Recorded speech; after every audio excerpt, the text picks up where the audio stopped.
ایک چھوٹے سے گاؤں میں احمد نام کا ایک 10 سالہ بچہ رہتا تھا۔ احمد بہت معصوم اور صاف دل لڑکا تھا۔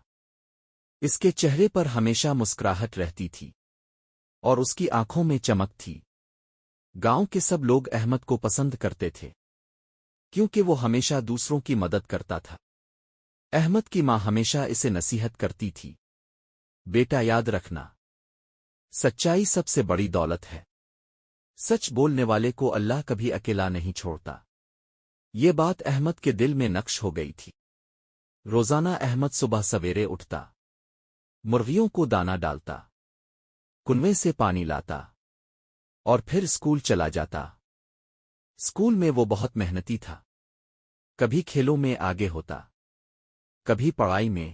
دوست بھی اس سے بہت خوش رہتے کیونکہ وہ کبھی جھوٹ نہیں بولتا تھا اور ہمیشہ سب کے ساتھ انصاف کرتا تھا۔ ایک دن اسکول سے گھر آتے ہوئے احمد کو راستے میں ایک بٹوا ملا۔ بٹوا زمین پر دھول میں پڑا تھا۔ احمد نے وہ بٹوا اٹھایا۔ بٹوے کے اندر پیسے تھے، ایک تصویر تھی اور ایک شناختی کارڈ بھی تھا۔ شناختی کارڈ پر لکھا تھا، کریم صاحب۔ احمد سوچ میں پڑ گیا، اگر یہ بٹوا میں اپنے پاس رکھ لوں تو کوئی نہیں جانے گا، لیکن یہ تو چوری کے برابر ہوگا۔ امی نے ہمیشہ کہا ہے، سچ بولنا اور امانت واپس کرنا سب سے بڑی نیکی ہے۔ احمد نے فیصلہ کیا کہ وہ بٹوا واپس کرے گا۔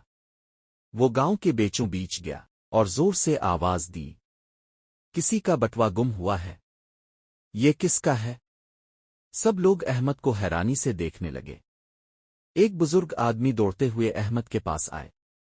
ان کے کپڑے مٹی سے بھرے ہوئے تھے، ان کی آنکھوں میں آنسو تھے۔ وہ گھبراہٹ میں بولے، بیٹا یہ بٹوا میرا ہے، یہ بٹوا میرا ہی ہے۔ احمد نے شناختی کارڈ دیکھا، واقعی نام وہی تھا۔ احمد نے مسکرا کر بٹوا واپس کر دیا۔ بزرگ کے چہرے پر خوشی کے آنسو آ گئے۔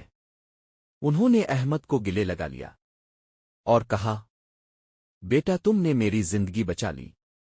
اس بٹوے میں میری ساری جمع پونجی تھی، میں تمہیں انعام دینا چاہتا ہوں۔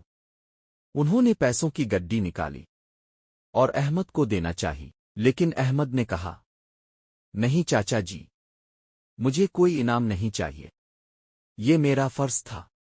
یہ سن کر سب لوگ تالیاں بجانے لگے، ہر کوئی احمد کی تعریف کرنے لگا۔ گاؤں کے استاد بھی آئے اور کہا، یہ ہے اصل تعلیم، سچائی سب سے بڑی طاقت ہے۔ اس دن احمد کو گاؤں میں عزت ملی اور سب کی محبت بھی۔ اس کے دوست بھی فخر کرنے لگے۔ والدین کی آنکھوں میں خوشی کے آنسو تھے۔ احمد نے اس دن یہ سبق سیکھا، سچائی صرف ایک اچھی عادت نہیں، یہ انسان کی اصل پہچان ہے۔ اگر ہم سب سچائی پر قائم رہیں تو دنیا ایک خوبصورت جگہ بن سکتی ہے۔ آخر میں سبق، سچ بولنے والا ہمیشہ عزت اور سکون پاتا ہے۔ جھوٹ وقتی فائدہ دے سکتا ہے، لیکن سچائی ہمیشہ کامیابی دیتی ہے۔